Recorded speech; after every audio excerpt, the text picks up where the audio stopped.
Council خانہ Barcelona میں community رہنماؤں نے کونسلیٹ بارسلونا میں نئے تعینات کونسل جنرل سلیمان بابر بیگ سے ملاقات کی، جس کا انعقاد پاک سوشل ویلفیئر کے چیئرمین راجہ شفیق کیانی اور مذہبی امور کونسل کے چیئرمین راجہ ساجد محمود نے کیا تھا۔ نئے کونسل جنرل سلیمان بابر بیگ کی اسپین میں کمیونٹی کے ساتھ یہ پہلی ملاقات تھی۔ کونسل جنرل نے معززین کمیونٹی کو سانحہ تیتوان کے حوالہ سے آگاہ کیا۔ ایک تو جی یہ بات بہت ضروری ہے جو کہ میرے بھائی نے مجھ سے پہلے کہی کہ جو پہلا پوائنٹ آف کانٹیکٹ ہے وہ کاؤنسلیٹ کو ہونا چاہیے۔ اس کی مین وجہ کیا ہے؟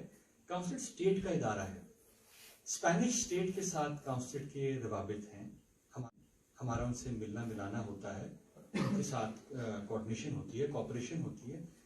ہم وہ پلیٹ فارم مہیا کر سکتے ہیں جس کے تحت آفیشلی چیزوں کو جلدی کیا جا سکے، تو یہ بات بڑی ضروری ہے۔ اور کہا شہید ہونے والوں کی ڈیڈ باڈی پاکستان بھیجنے کے لیے کوشش کر رہے ہیں۔ کمیونٹی نے اسپین میں پاکستانی بچوں کے لیے اسکول اور اسپین میں ڈبل نیشنلٹی کے ایشو کو بھی ان کے سامنے رکھا۔ تقریب میں سانحہ تیتوان میں شہداء اور پاکستان میں مری وفات پانے والوں کے لیے فاتحہ خوانی کی گئی۔ سوالوں کے جواب میں کونسل جنرل بارسلونا نے کہا کہ ایمرجنسی کی صورت میں کونسلیٹ 24 گھنٹے حاضر ہے۔ انہوں نے کمیونٹی بارسلونا کو پیغام دیا کہ کسی بھی حادثے یا قدرتی اموات کے وقت سب سے پہلے کونسلیٹ سے رابطہ کیا جائے۔ رپورٹ ممتاز سہوترا، GNI نیوز، اسپین۔